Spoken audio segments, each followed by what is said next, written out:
Shagamba usagarare diaspora weshusho y'Uburundi mu mahanga. Barundi kazi mwese, diaspora ndundi yabateguriye Burundi Day, umusi wari Uburundi ku barundi baba mu mahanga, kugira ngo bazirikane igihugu cy'u Burundi n'incungu zaco, kugira bamenye aho Burundi bugeze uno musi naho buzoba bugeze mu 2040 2060. Bashimira Imana ku vyiza yabagiriye, bongo mwatanu mwasigaye inyuma mu kurengera imigambwe, amadini, amoko, intara n'ibindi byose vyoze bibatandukanya, maze abatanye mu basubize hamwe.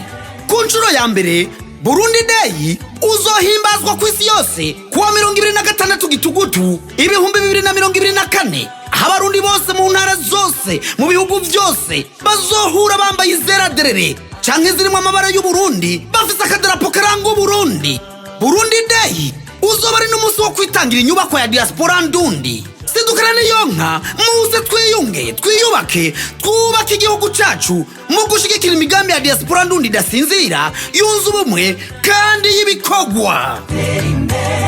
Umuzinga mu